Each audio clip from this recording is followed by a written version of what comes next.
All right, Nick, top 9. Tie game, 5-5. Diaz trying to hold it down. In for his second inning of work. Had to come in and relieve Alex Young from his duties. Some big pitches coming in live. Hopefully we're synced up. I don't know. We're going to find out real fast. First pitch right here. Oh, it's foul. Thank the Lord. Hey, we're synced. We're synced good again. How about that? Something's going on, right? I don't know. We really, I mean, the streaming gods have shined down upon us. That it has. My friend. That it has. I did not enjoy that Kevin Newman at bat. I wanted him to get a hit. I don't root against our guys. I just tell you how I feel about them. Yeah, I don't know. I feel like David was probably overthinking a little bit that inning. Yeah, he went for broke. He went for broke. He played what he thought his best percentages were, regardless of how small they were. He went all in, hoping he could get a run right there, and then they could close it out in the 9th. Truth be told, analytically speaking, I don't think that was the wisest move, just based off percentages of. Boom. That is a big pitch. But your ass down. Based off of percentages, I don't think it was smart because it's like it seems like there's a better chance later in the game that you're going to need one of those guys than to burn through both of them right there. Like, even if it's to run for somebody. I mean, heaven forbid Luke Malley be at second base or something with the go-ahead run, and we can't run Benson and or Newman. Here we go. Regardless, let's get an out right here. Yeah, I am. Benson, I like if you're trying to if this is a must-win game. I think that actually probably was the smart move. I know a lot of people are going to completely disagree with that. I didn't like it because I don't like taking away Barrero's confidence or whatever at this point. I don't see what the benefit is at this point of the season of making that kind of move.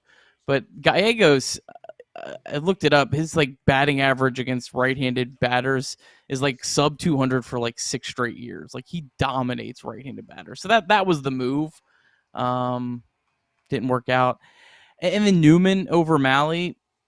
Newman's he's a better contact hitter and he had a runner on second base. I think that's what it came down to.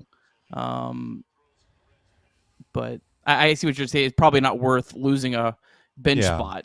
Because how big of an upgrade is he, right? Correct. I mean, it seems like such small variables. It's not like it was an extra 100 points on a batting average. It felt like maybe an extra 10, 15, 20 points at most. It wasn't enough. It's funny. Their Zips projection for batting average is almost identical, but Newman has a much better career average. But it was literally 251 and 252. Yeah. Wanted it. That's a ball. It was a good pitch, though. Good waste pitch. It's a ball. Lars Nootbaar. Anyone but Lars, right? I hope not. All right. Man, 30 pitches. He's burning. That's okay. I just don't like where his pitch count is. Did you see that block by Malley, by the way? That was a hell of a block. Very good block. Now, I don't know if it had really mattered. But that's what... Yeah. You don't want to take a chance. No, I'm saying, I'm glad he blocked it. But I'm just saying, that's what I would like my catcher to be able to do. Well, there was 2 outs and the runners were going, so... I mean, I don't think it would have mattered, but it's possible. Someone, yeah. Definitely. This dude's been just scorching hot for the Cardinals, roll over a ground ball. Just roll over one. That's a strike. This guy right here, he's an automatic hit. He never gets out. He's just on fire right now. Diaz has no chance. Is it Maley? Is that what you're trying to tell me, Alex? It's gonna be Molly till he hit. He's been hitting the ball really well, so I can't call him Molly. I think it's Molly. Molly. Alex even pronunciated. Whose chat pronunciates players' names other than Chatterbox Reds? I mean, this is big time. Is that how you do a pronunciation? I feel like if it's Molly, let's get back. Let's lock it in. We got one more strike. If it's Molly, it's Molly. That's how I would just. This is doing the wave, isn't it? Whatever we're doing right now. Yeah, we're just. You know what I'm doing right now? I'm just talking about anything other than what is in front of me because I'm nervous about this. I don't like it. I know it's meaningless, but I just still don't like it. What a pitch! Alexis Diaz. Dude, Nolan Gorman has been one of the hottest hitters in baseball, and he just made him look silly.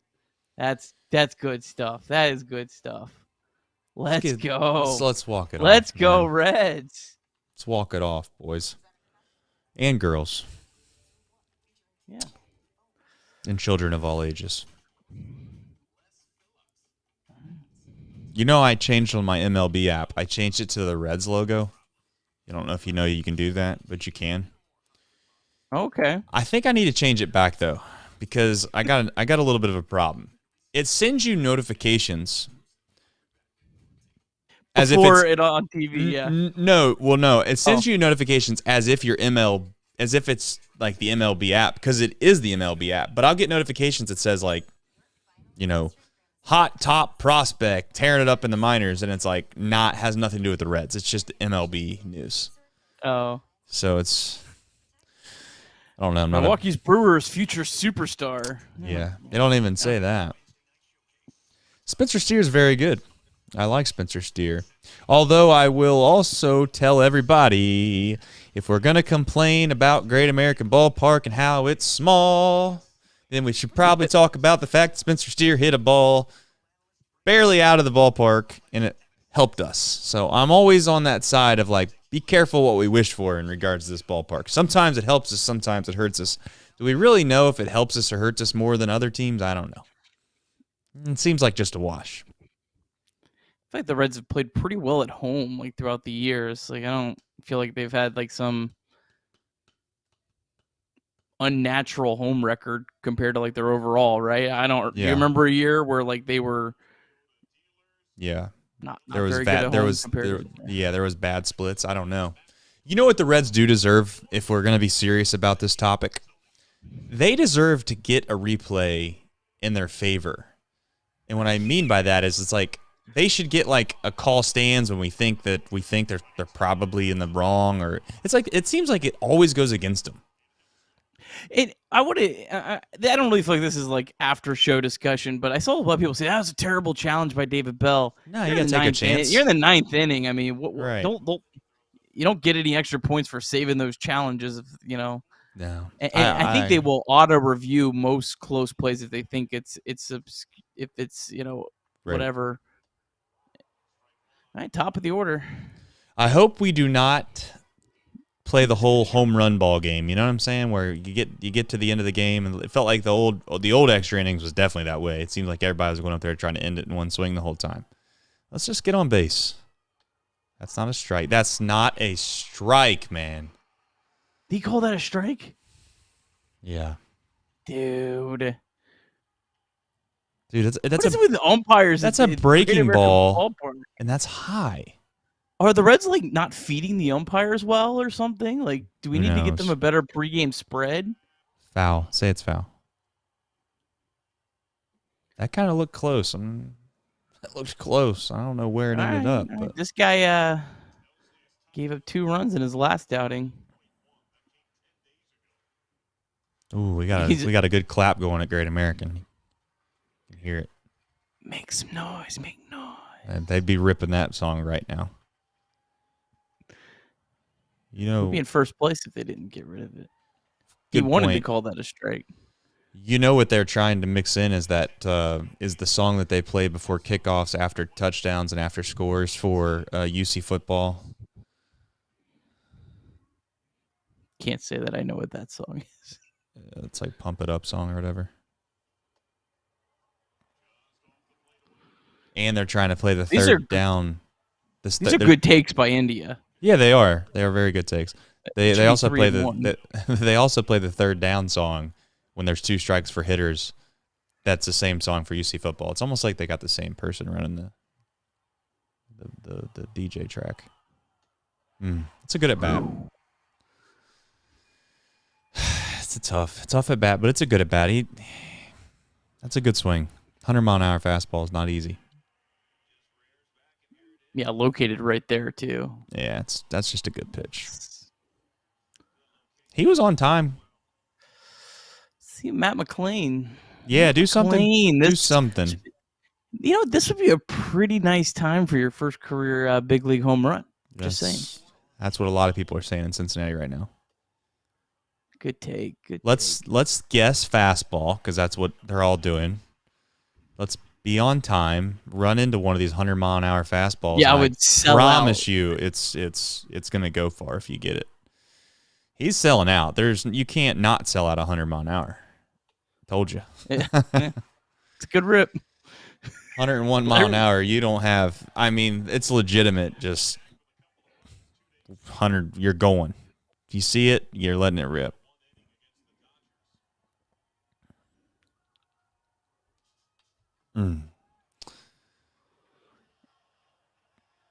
He's being effectively wild too, as in not throwing balls right down the middle.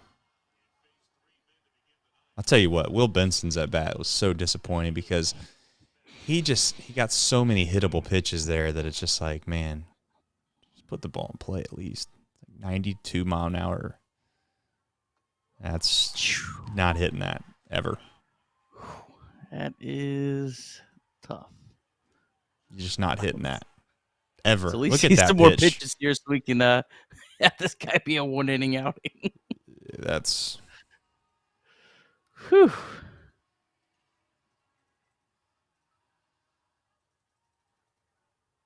Benson walk-off. I can feel it. Yeah, I hope not. I hope we don't get to that point because I'd like to see Spencer Steer run into one of these. If I was him, I'd throw those sliders like 3 times in a row. Golly day, man. Not touching that. That's tough. Sheesh. First pitch. Yeah, bat. Oh, man.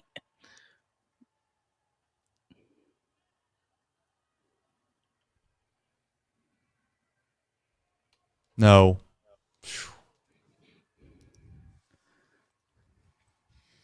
I'm gonna be. I can't do this if we're good. Like if that's what my main fear is. If we're in the World Series, I'm going to die. Legitimately, just drop dead. I can't. My heart will not be able to handle that.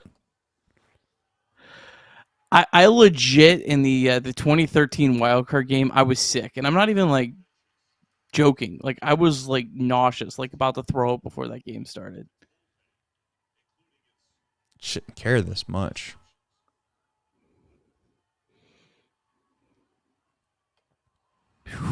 They're guessing. I mean, I can't blame them. It just stinks this guy's not in the zone, you know?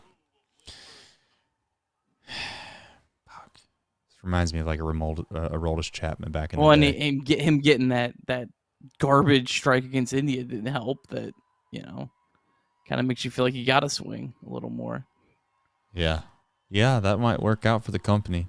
I'd die right in the middle of a broadcast, and that'll go viral. 50 million views. Yeah, it just... I mean, you can guess all you want, but if you can't lay off pitches that high, then we're never going to hit him. And he's never going to throw a strike. There's no point. All right, we got the Ghost Man, the Manfred Man, the Free Runner. I think that's all of them. Right. I think I updated the J bar on the first try. Didn't even have to. Who's pitching top 10? Who's left? I don't know. Farmer, Sims, Young, Diaz are gone. Is it Jabot? No. Ooh. No, dude. Is it Jabot? Who are my other options? Bracco?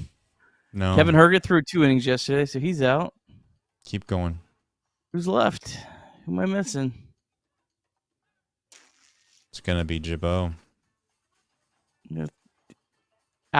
It's either Jabot, Silvino Bracco, or Alan Buznitz. Because we're assuming that our hero from yesterday, Kevin Herget, is unavailable. Derek Law is currently hurt, Tahoe, Greg. Yeah, Derek Law's... But he's not hurt. No, he's not hurt, right? I thought he was headed for Tommy John. No. That's what someone insinuated. Well, that's what the Cowboy insinuated, but I believe it was reported. Now we're gonna have to do some research, but it was reported that it was only a minor strain. He's gonna be on the 10-day IL. Okay. Oh, okay. Yep. You're right. Charlie G. Right here. Yeah. Charlie G. Mild flexor mass strain, which means he'll rest for 10 days. That's right. 10-day rest. Pretty good news. There you go. See? What about Trace being on top of something? Trace, you're practically at this point a Reds insider. I mean, I think Right. That's exactly what I am. Hell, half the time, my hardest thing that I do every day outside of including work is to actually try to figure out how to turn on the Reds game. I'm freaking scrambling through. And by the way, I know Rico had brought up a couple, what am I thinking of? VPNs that he's used in the past. I purchased a nice VPN. It's not like that's the problem. It's just that the MLB TV app takes like 10 minutes to refresh to get to where it actually will recognize the VPN. And it's a painful 10 minutes of refreshing and trying to get it. But usually it ends up working. So here we go. Ian Jabot. We'll take those pitches too, yeah. Just keep throwing it out there. We deserve it. We deserve it. Right here, Paul DeYoung has really revitalized his career out of nowhere. Looked like he was probably going to get, out of baseball.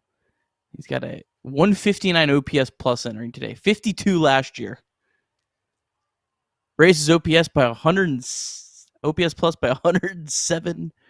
I think that's how you say that. Yeah. That's wow. Just be smart, Jabot. We don't do those 0-2 middle breaking balls again. Out of this zone. God bless you, Ian Jabot. There we go. They can't touch that. Jabot. Even Paul DeYoung and his hot bat can't touch that pitch. He's got a fun name. He does. All right. I wish Will Myers would raise I his 107%. have no idea who this is. Which would probably mean he needs to get like 2 hits. That's not a hit. That's an out. Got to be an out. Okay. Will's got that. Will's got that. All right. Jabot. We're not out of the woods yet. We're not out of the woods yet, as they say. Let's go. Who's their number 9 hitter? Ooh, Brendan Donovan. They brought him in for the catcher earlier. Who's the leadoff man? Edmund. No, you got to go after Donovan. Yeah, I know. Just asking questions. I'm not. No. It's fair. It's fair. I'm not throwing middle fastballs on 3-1. Cardinals don't have 2012 Zach Kozar batting leadoff. They don't have Kevin Newman batting leadoff. Yeah, that happened. Did that happen this year? Yeah, against Oakland. Yeah, he did. Yeah, that's right. Game 3. I'll never forget it. Reds 22 games out of first place mid-September. If we would have won that one game in Oakland, would have changed the whole trajectory of this season. Love it. It would have. I told you I'd get a Kevin Newman jersey and frame it in my basement if Matt McLain played second base and or Jose Barrero in the Yankee series, and guess what happened? Kevin Newman actually played second base. Throw a strike, brother. Listen, that's what I was saying. I know this sounds stupid, chat, but we're not middle and 2 fastballs right here. We're not doing that. No, this is a guy that can absolutely put one in the Moon deck. Yeah, I'd rather walk this guy than to just say, we're going to middle 2 fastballs. We're not doing that. Okay, we'll just throw 4 pitches in a row of balls. That's a good idea. I like that strategy. He comes in, pumping in good strikes. And forced it. He wanted to get the force out at second. Yeah, he didn't like the look of that guy. I am not letting that dude beat me. He 0 for 4 with a walk. Oh, that sounds dangerous. No, it doesn't. I feel like Tommy Edman is probably like one of those Reds killers, but like actually has terrible numbers. He just feels like he's way better. Yeah. So. Yeah, JB, the last one in Colorado too. Although, to be fair to David in that, it really wasn't the offense that hurt us in Colorado. It was definitely the offense that hurt us in Oakland. But that's here nor there. We got a game to win right in front of our eyes. Tommy Edman, career 293 batter, but only a 769 OPS against the Reds. just roll over a pitch, like this excuse Yeah. me swing, just nice easy ground ball. All right. That's what we call not ready to hit. Yeah. I think Jabot just had a good scouting report. I'm just kidding. He didn't. Sometimes you gotta have feel. He didn't. This guy ain't swinging. He didn't. He knows this guy's had a bad night. He was hanging out with him at the BA last night.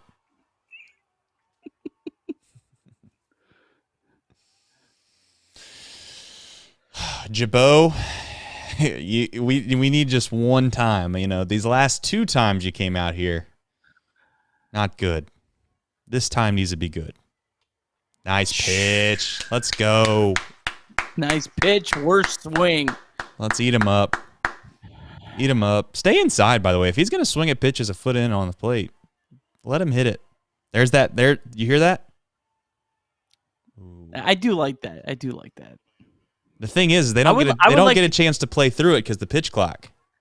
Yeah, stupid pitch clock. I wish it was a little more ominous. Like, I wish it was a little more like scary. Like, it does get scary towards the end, but it runs out of runway like in their first 7 seconds. You start that about 5 seconds later. Yeah, maybe just one horn instead of 2. Come on, Joe. One pitch. Run it inside. Right down the middle. He doesn't want it. That's a terrible pitch, by the way. Another one ahead in the count. What is he doing?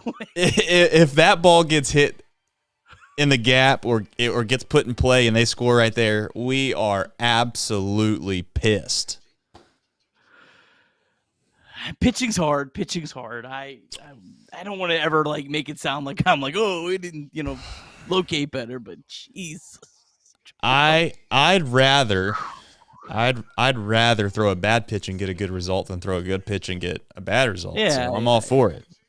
However, whenever you hear a broadcaster at the end of the game say he made one mistake and they made him pay for it, it's the biggest bunch of crap you've ever heard in your life. Guys make mistakes almost on every hitter. Sometimes hitters can't hit it. Speaking of that, did you watch any of that Sunday Night Baseball? I did not watch The Mets and the Guardians. No, dude, Justin Verlander. He's like 60 years old and he's just shoving into the 9th inning. It's absurd to me. I don't understand how that man does that. I was watching A Man Named Otto yesterday. Otto Graham? Really sad movie. Holy crap. Talk about a downer. All right, I got to get ready for this. What was Jake Fraley do up?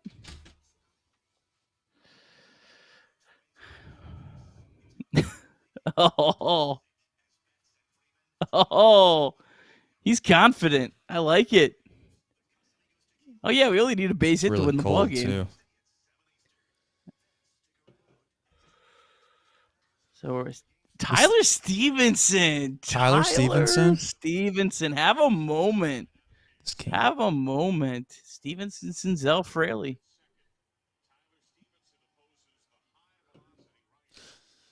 Helsley's going back out there. Tyler, come on, baby. You're a great hitter.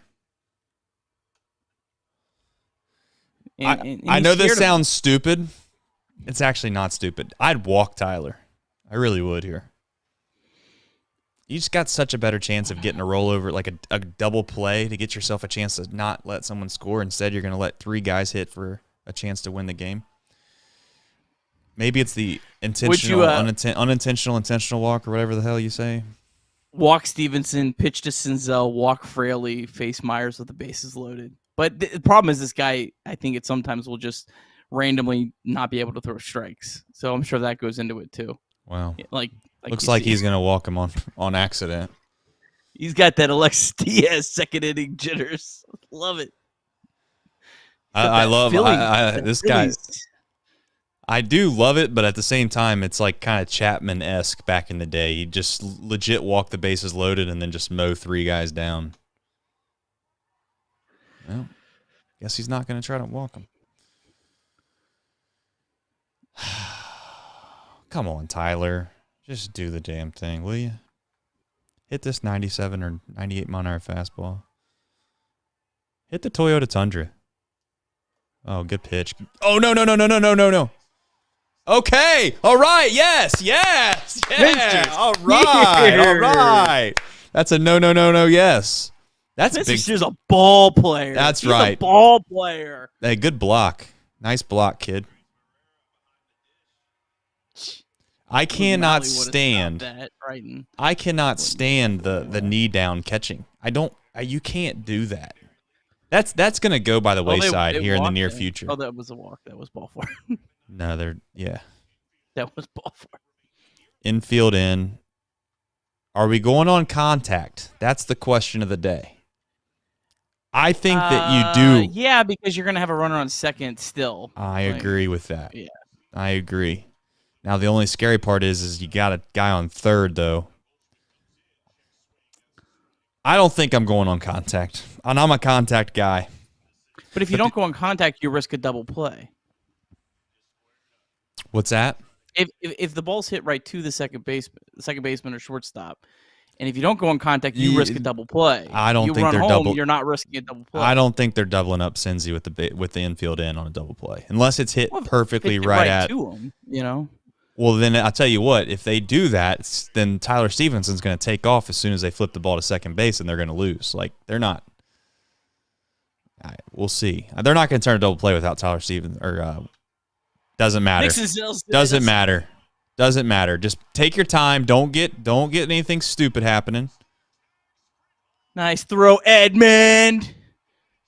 Woo! We needed that. We needed that.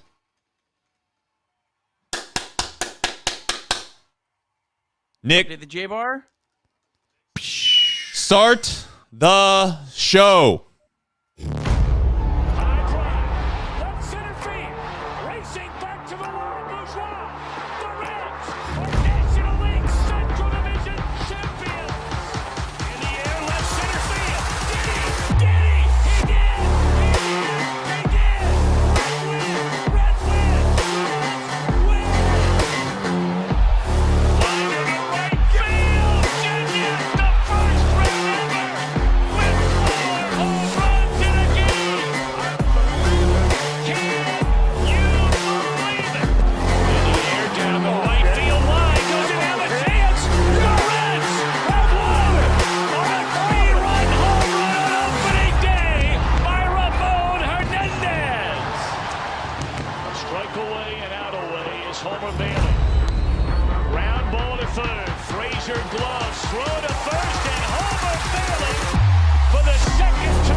Okay. Made sure that all that music got out of there before you heard that.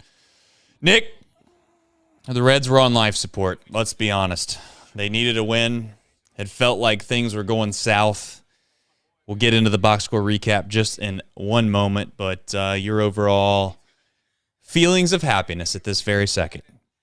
How, on a scale of 1 to 10, where are we at? Good ball game. Reds are 2-0 and game started by Brandon Williamson. Let's ride, Trace. Let's ride. Some are saying he's an ace. I'll run through the scoring recap here the best that I can through the MLB.com. And the truth is this is going to take me a second as I scroll through. But nonetheless, the box score recap for those that watch or not watch. They listen in the morning, Nick. That's what they do. Matt McClain doubles in the first inning to score Jonathan India, who also doubled to lead the game off. That made the score 1-0 Cincinnati in the bottom of the first. Tyler Stevenson then singles on a line drive to left field. Matt McClain scores, giving the Reds a 2-0 lead. And then in the top of the second, Paul DeJong homers into left center field, and that made it 3-2 Cardinals. Spencer Steer You guys want to make fun of Great American Ballpark all you want, but it was awfully nice in the bottom of the third because Spencer Steer hits one in the first row, giving the Reds a 4-3 lead. And then we head into the top of the fifth, and the Reds give it right back on a Newt Bar double, scored Goldschmidt. And then in the bottom of the fifth, Will Myers. Got to give Will Myers some credit here. Didn't hit it hard. Chopped it over the pitcher's head, probably exactly how he planned, if we're being honest. That's probably exactly what he was looking to do. So we got to give Will some credit there. He gave the Reds a 5-4 lead. And then in the top of the eighth, it felt like perhaps it was going to get a little dicey. We all know it. If you're a Reds fan, you're watching this game, you were thinking to yourself, here we go. But they were only able to tie it 5-5. Paul DeJong, I can't get that guy's name right to save my life. Paul DeJong. Anyways, it might even be said some other way. I could care less. Anyways, he doubles, and Nolan Gorman scored 5-5, and then Nick Senzel comes in the bottom of the 10th and gives the Reds the victory on a nice sacrifice fly to right field, scoring Spencer Steer. And the truth is that there's a lot missing in that box score recap because there's a lot of things that happened that were outside of scoring. One that comes to the top of my mind is Diaz comes in for 2 innings worth of work and does more than his job. And if nothing else, we can hang our hat on the fact that we have a guy at the back end of this bullpen that is nails. I don't want to say he's the best in the league. That'd be a strong statement, Nick, but he's pretty damn good. And I'd argue that he might be the best in the league. But any other thoughts or things that you think that I missed on the box score recap there before we get into Brandon Williamson, our ace? Nah, I think we'll cover everything else when we get through it. But, I mean, yeah, Alexis Diaz, he's an all-star pitcher. He's as good as they get. And, yeah, nice to get a win, too, in the 10th inning against another really good closer in Helsley. Guy's really, really tough to hit and able to find a way to get a run off him. By the way, DeYoung, I see in the chat, which is great. How in the hell? First of all, I don't watch Cardinals baseball. I don't ever plan to watch Cardinals baseball, and maybe I should play more MLB The Show. That might help me out, but I don't have time for that. Where the hell does DeYoung come from on there? Are you sure it's not DeJong, and then Jong just doesn't really vibe right, and his parents were just like, you know what? Just tell everybody it's Young. We'll keep it moving. Your overall thoughts on that, Nick? I mean, this was his 71st game against the Reds, Trace. Well, I could care less. Newsflash, I didn't watch a lot of Reds baseball in the last couple of years. Rightfully so, because you can't. Hell, I have a hard enough time trying to find it on television as is now. Oh, boy. Reds win. Anyways, it's here nor there. I'm not going to be. Listen, you might think I'm embarrassed because I don't know how to say DeJong's name. It's DeJong until I say otherwise. Brandon Williamson, let's get into it. What else is there to say? I thought in the 5th inning, he got a little cute. I don't know how else to say it. Maybe he just didn't have control at that point in the game, but it felt like he was trying to make perfect pitches, and he just, I guess, walked off the top of my head. I believe he walked Goldschmidt, and then he tried to pick Goldschmidt off, and he threw it away, and he kind of left us in a little precarious position. But nonetheless, good for Brandon Williamson. I think that we kind of wrote him off, it felt like. I mean, we did. I don't know how else to say it. And who knows, he might still be worthy of a bullpen at some point. But it's nice to see him get off to a decent start. Yeah, I mean, 2 starts where he feels like he belongs out there. And I don't think a lot of us thought that he did belong as much as like 3 or 4 weeks ago. I was listening I didn't really get to see a whole lot of Williamson's outing. I was listening to some on the radio, driving around with the kids. But Cowboy made a point, and it really goes back if you've watched any of Brandon Williamson in the minor leagues. He tends to be a different pitcher when there's runners on base. He doesn't tend to trust his stuff as much. Like you were saying, he does tend to get, I think, a little bit too cute out there. But, I mean, overall, look, this is a Cardinals lineup that came in hot. 1, 2, 3 in the first inning. Shut them down. And then just really that one pitch to DeYoung was really what separated him from having a really good night versus kind of a, meh night. So, but But yeah, I mean, I think if you have to take Brandon Williams' first two starts as a smashing success, I don't think there's any way to look around that with what the expectations were. Yeah, well, what were the expectations? Let's be frank. We thought we were going to get ran over in Colorado. We basically made fun of the fact that Tuesday we're just throwing Brandon Williams into the wolves, and he went out and threw well. Regardless of what his stuff plus was and all of the types of analytics that you might be able to put on him, right now he's getting guys out at a good clip. So good for Brandon Williams. Let's get into this left-handed pitching Fraley situation. Stuart Fairchild. I'm not trying to crush Stuart Fairchild, but he's got one job on this team. And that is, if there's a left-handed pitcher that's throwing, he gets a platoon spot start, and he's supposed to hit left-handed pitching well. He's not just not hitting left-handed pitching, he's abysmal, Nick. Like, I think it's time. I'm not suggesting I know the exact answer. Maybe Hopkins. But your overall thoughts on that and where we go from here. Not to be too pessimistic on a game in which we won 6-5. Let's remind everybody. Yeah, I got a couple of thoughts on like this whole thing here. So the first thought is I think the Reds have a pretty good lineup against left-handed pitching, and at least a pretty good core against left-handed pitching going forward in the future. I think India, McLean, Steer, Stevenson, even Senzel, I think these are all guys that are going to be good hitters against left-handed pitching. So, and they, Jordan Montgomery's a pretty solid pitcher, and they had a good night against him. Reds are going to face a lot of lefties. I tweeted it earlier today. 6 out of their next 9 games are against left-handed pitching, including tonight. So I think I'm fine with them giving Fairchild here, maybe like this run. All right, this is it, Stewart. Because I know he hasn't been good against left-handed pitching, but he also, I think it was like 44 at-bats coming into tonight. So it's not a very large sample.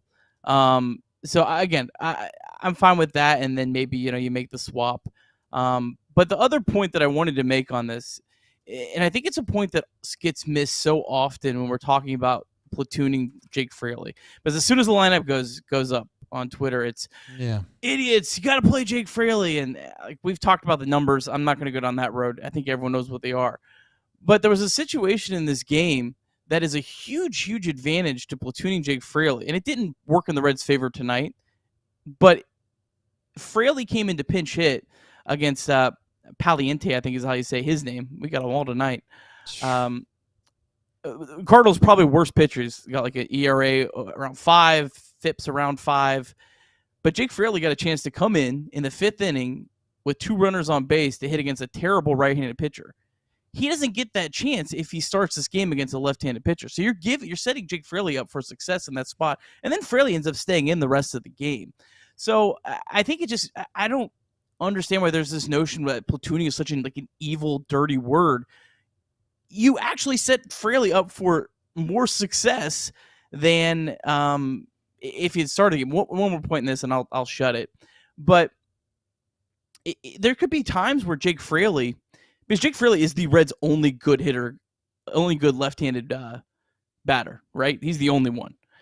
Yeah. If you have him start a game against a left-handed pitcher, he might only see lefties the entire game, because the opposing managers know that Jake Fraley has drastic splits. And so they're going to try to bring in their lefty to face him, because he's the only guy in the lineup that you would want your lefty to face, right? So he might have a game where he faces lefties all 4 times. If he doesn't start the game, you can strategically put him in a spot against a right-handed reliever. And I think that's another just advantage of the platoons that I think really gets missed a lot. Yeah, to try to defend Stuart Fairchild a little bit, which it's really hard. Last year for the Reds in platoon starts against left-handed pitching, he did get on base at a 390 clip. So had an OPS of 961. I don't think you want to talk about this year, though, if you're a Stuart Fairchild kind of guy. So I don't know. He's had 46 at-bats this year against left-handed pitching in platoon starts. So I mean, it's a small sample size, but his on base is 320, slugging 340. So, I mean, I don't know. But he goes and he runs into one in 2 days, and all of a sudden that OPS jumps by 40 points. Yeah, it can jump a lot. You're right. And here's the thing, too. I think that Stuart Fairchild, to be fair to him, he has some other attributes about him outside of just him at the plate. He's got a good sprint speed. He does also play a decent center field. There's some positives for Stuart Fairchild, but I'm not going to defend the guy. So I'm happy if we tell him that he's got a spot in Louisville or DFA him or whatever we need to do. I don't know what kind of options he has and all that. But anything else to add on the left-handed pitching in regards to Cincinnati Reds lineup, which is going to be ran out there a decent amount? Yeah, I just I'm hopeful that the Reds can have a little bit of success. I just think they do have a lot of players that I think profile really well. I think Spencer Steer, if you look at some of his splits going back into the minor leagues, he has crushed left-handed pitching and obviously had the big home run tonight. Yep. So yeah, I just that kind of rejuvenated me a little bit when I saw, hey, you got a lot of lefties coming up. I think we got a pretty decent lineup against left-handed pitching, and maybe that can get Will Myers cooking a little bit. Well, Will Myers is he needs help, man. And you know what it feels like for Will, too? He can't catch a break. I'm not trying to defend him either, but, he did. Chat, we all know he pissed on a ball today with guys in scoring position, 2 guys on, 2 outs. It would have been a huge hit, and he hit the damn thing hard as you can hit down the third base line. And Arenado just made a play. He made a great play. So if that ball goes down the line, he gets a double, 2-run score. I mean, over time, his numbers still look like absolutely terrible. Dog water, as some of the kids would say. I don't know. I mean, I'm trying to stick with Will. I'm trying to give you optimism. Maybe he does figure it out. I don't know. But we're getting closer and closer to the point with Will to where he's going to lose all confidence, too. These guys are humans. He's already feeling the weight of his lack of success. Matt McLean's next on the rundown. Anything to add before we get to Matt?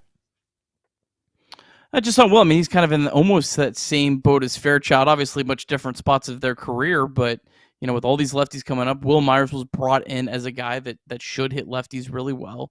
Has great career numbers against left-handed pitching, so this is really his chance. And I don't know if you get to 10 days from now and Will's showing no signs of improvement. Well, we're also going to be around June at this point. You might start having some uncomfortable conversations about Will Myers. Maybe not DFAing him, but maybe you're kind of like, how much time does he have left to increase any trade value? So are we just going to platoon this guy? Are we going to give someone else a shot? But I don't know. Hopefully he can take off and, this can kind of be, where he can, I don't know, hopefully have a good run, as he has been a guy that has traditionally started slow. But we'll see. It's May 22nd. I think that Will Myers has about 30 days left. He's got about 30 days left. And then at that point, the Reds will make a decision on DFAing him or maybe spot. Maybe they try to platoon him for a minute. I don't know. He's already kind of in the platoon category for me. But you're right, Nick. As much as I want to hate on Will Myers, and he's looked absolutely horrible from the start, there's a chance that he can get incredibly hot. And if he does, then we might just get a flyer on some guy, and it's all worth it in the end because of this year. Chances of making the postseason are slim to none regardless. The only thing that he cannot do is take at-bats away from guys that we need to get development at-bats for in the major leagues. That's where I say he's got 30 more days until we start to try to bring up some younger guys. I'm not going to say who. I'm going to stop guessing on when they're going to bring up CES and Ellie. But when those guys come up, I think you still need to get Barrero at bats. You still need to try to figure out ways in which to shift this lineup around to where you can make it to where you keep all of the younger guys in the lineup. Senzel still needs to continue to get at bats. Spencer Steer, all the names. So, yeah, he's got 30 days. We'll see what happens. Good luck to Will. Best of luck. Trace, do you have any thoughts on his batting stance? There's been a lot made about, he stands too far away from the box. What do you think about that? Some guys look like they stand too far away from the box, but when they actually end up in their hitters, like in their hitter strike zone, their load position, whatever term you want to use, they kind of get back on plane. I have an issue with guys changing their batting stance around in general, especially if you've had success in the major leagues before. I think you should just try to just stick to what you know and just believe in the fact that it's going to turn itself around. It does concern me that Will's trying to like kind of go to a little more. I think he went to a close stance at one point. He's just manipulating things, trying to find something that's going to work.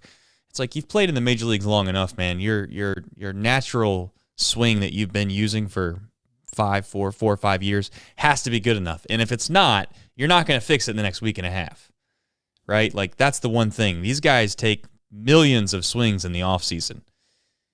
That's your best chance of having success is to use the swing you've used millions of times, not to go to the drawing board and quote unquote change your stance. There are some times though where moving around the box can mentally free you up a little bit. So we'll see. I don't put much stock into that though. I know what you're saying. There's guys that are like, oh, he's too far off the plate. He needs to scoot up. That sounds good and well, but I don't think that's ultimately the answer. It usually comes down. Hitting is so simple. It usually comes down to pitch selection, how well you're able to recognize the pitch, and being on time. It has little to do with a lot of other things. So, Matt McLain, I hope your camera went out. It did. I'm beautiful. Here. I love it. Matt McLain, let's jump into it really fast. You want to talk about a guy that does see the ball well? At least tonight he did. Not only did he have that 13 pitch at bat that he ended up striking out on, that was probably the most memorable bat for me because it looked like he just was absolutely grinding out an at bat and battling. But he had 2 hits. Your overall thoughts on Matt? Yeah, just that 13 pitch at bat was incredible. You know, that was the second to last batter that Jordan Montgomery faced, so it got the starting pitcher out of the game, and that's just the kind of stuff you want to see out of a guy that's a rookie, just fresh up in the big leagues, coming up and having at-bats like that. That to me stands out far more than the 2 hits, but it was nice to see him get 2 hits because he had been, struggling a little bit, but a good bounce back from McLain, and I think he's going to take off here. I think he's going to he's just a fun player to watch. Yeah, and Steve brings up a good point in the chat. I think McLain's at bat more than anything grinded to a halt. The starter for St. Louis. He was. I don't want to say he was rolling. That's not the right word to use, but certainly it becomes frustrating to a pitcher when you can't get a guy out. You'd almost just rather him get a hit than sit there and take 7, 8, 9 more pitches to get somebody out. As goofy as that sounds sometimes. But yeah, good point by Steve. McLain's at bat was bigger than it would be made out to be. So good for McLain. I think he's a big leaguer, man. He's a big leaguer. It's going to take him a little bit of time to get comfortable, and I think once he gets comfortable, you'll start to see some more power, and you'll start to see somebody that's strikeout rate goes down. I really do believe that. Bullpen again, Nick. You have it in the rundown. I think this is the strength of this baseball team. Not just Diaz, but Jabot. Jabot came in and give Jabot credit. He had a couple, I don't want to call it rough outings. That's probably a strong word to use, but he had a couple outings where he didn't get the results that he wanted, for sure, and he bounced back tonight. Buck Farmer, too. I know he gave up that 1 hit that actually did. I think it tied the game. It was an inherited runner that I think was already in scoring position. But other than that, three strikeouts, no walks. His ERA is now down to an even 3. I think Buck Farmer has been really, really good of late. And yes. I mean, he's really been good since he came back up mid last season. He's just been a really, really good reliever. I thought he was worth mentioning tonight. Yep. Buck, yeah. He came in for Williamson, right? Then Williamson's the one that threw the ball away for Goldschmidt. Goldschmidt moved to second base, so he inherited the runner in scoring position already. So, yeah, I mean, this is an overall great game all around. This is what this Reds team needs to be. We need a little more pop. We need to run into a little more extra base hits from time to time. We got that tonight. I don't know what else to say. I mean, this team still has some holes to fill. That's for damn sure. We need to figure out ways in which we can consistently score in the early innings, because I think if we give a lead to this bullpen, they're going to win the game more times than not. Now, I would like to see our starters go more than 5 innings, but you know what? Do you think that that's getting made out to more than it should be, or do you think we really do have a starting pitching issue? Man, I think you have a lot of young relievers or a lot of young starters. I mean, that factors into it. I think this was like one thing with Sonny Gray that was always brought up, and I think a lot of people are like, "Oh, I miss Sonny Gray now." He never really went that deep into the games. I think at times it probably gets overblown. I mean, I do think there's some merit though to, you can't completely just burn out all of your relievers. I don't know. I'm probably in the middle of it. Sometimes being a little overblown, because I think people don't realize around baseball. I think people see guys like Justin Verlander and Max Scherzer, and they think that's the norm. That's not the norm. Yeah. The norm is Jordan Montgomery, 4 innings tonight, and he was out of the game. That happens a lot around baseball, not just the Reds. But at the same time, you do also need to go a little bit deeper. So there's some merit to probably both. Yeah. I don't know if we have any Reds MLB stuff to get to. Then that's okay. If not, no big deal. I just know no minor league baseball on Mondays. The other night we were off air before some of the games, I believe. I don't know off the top of my head if there was anything that we missed. I know that we caught Ellie's 465-foot home run live on the feed, but otherwise, there's a big start. I recorded a whole podcast segment on it, and I don't remember what I said. So, all right, fair enough. You can go back and listen to Chatterbox Reds if you want to listen to some. I don't remember what I said. How about that? Anything else from the chat before we call it a day and come back here better than ever tomorrow? I feel like we're not completely out of it yet. We are hanging on by a thread, though. We all know that, and it's one of those things where, at this point, what do we expect? What do we want? What should we expect? It's hard to figure that out, man. It really is hard to figure that out. It's about as hard to figure out as what I am going to do from a dunk perspective. That is true. I was on. I don't want to bring myself into the fire here, but I was thinking, as a man who does believe in jinxes and does believe that you can put things into the universe and you can will things into existence. LeVar Ball gets made fun of a lot of things, as he should, but I do think that there is something to be said about some things that LeVar Ball says, which is you can will things into existence. If you speak it into existence, it can happen. I was pitiful the last time I dunked a basketball when the Reds won, and it just so happened they got swept right after. Might be coincidental. It might not. That could be here. That could be nowhere there. All right. Any final thoughts from the chat? I don't see anything. So, Nick, unless you have something else to talk about, we're going to dunk a basketball, and we're going to give a promo, which is what? Who pitches tomorrow, Nick? When, where, and why should we watch? Graham Ashcraft for the Cincinnati Reds. Ashcraft has a career 7.71 ERA against the Cardinals, so hopefully Graham can get it going tomorrow, and I think he will. I think he's going to have a good start. Adam Wainwright, old man Adam, 5.46 career ERA in 34 starts against the Reds. Wainwright started the year on the IL. He's only made 3 starts this year, but currently has that ERA of 5.74.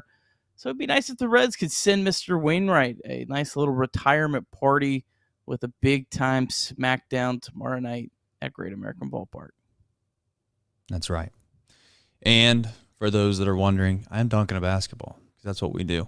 But before I dunk the basketball, I'm going to give a quick little promo. That promo is, do me a favor. We have 53 people watching at this very moment. Just go leave a nice little small review. It helps us in the podcast, believe it or not. Like, you actually got to write words in there. Please say something nice. I mean, I'm bribing at this point. I openly admit that. This obviously is not a dictatorship. It's a democracy. So you can do what you wish. However, I'm begging you to please go and actually not not only leave a review on the podcast on all of the podcast platforms, but also player formerly known as Mouse Cop. He is always on it. Like the stream as well. We got 24 likes. Like the stream, people. Thank you very much. We got one thing left to do, and that is this. Dunk a basketball. So, here we go. Ready, set, Nick, clear the graphics if you can still hear me. Let's do this.